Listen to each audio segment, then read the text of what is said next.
International help is being pledged for India. For the past 3 years, the international media was buzzing with haunting stories of India's COVID crisis. The sad videos, the hopeless sounding articles, and the pre-planned social media campaigns were creating the vibe of death and destructions in the masses. The government and India were framed as a fallen third world system. And yet the government ignored their warnings, apparently. Contrast this with 2020, when the US and Europe, despite their sparse population and robust infrastructure, struggled just like us. But how did the narrative prompt? Very gracefully, the first world came together and whitewashed the disaster with warm success stories. Today, hundreds of thousands recoveries are happening every day. But do the Sahibs acknowledge even a fraction of the success?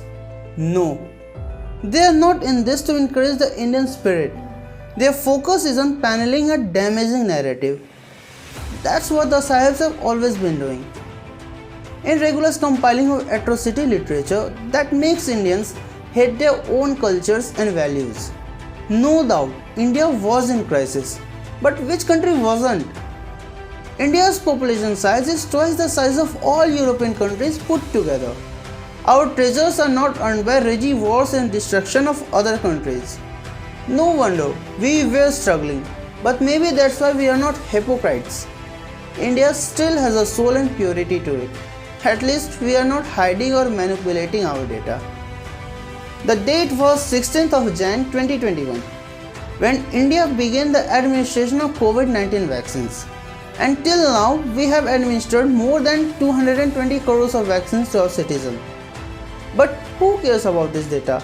Our vaccines are not effective. Intellectuals have even raised questions on our vaccine and COVID tackling strategies. Our death rate due to COVID is one of the lowest in the world. But still, we should learn from China how to tackle it.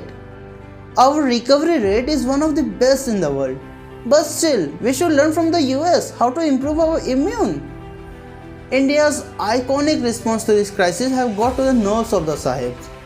In response, they were coordinating on an unprecedented scale, leaving no stone unturned in making the most out of the crisis of our country. Across India, anger burns like so many funeral pyres.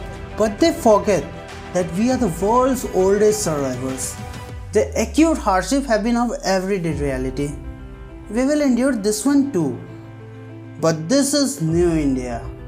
It knows to speak in the same language.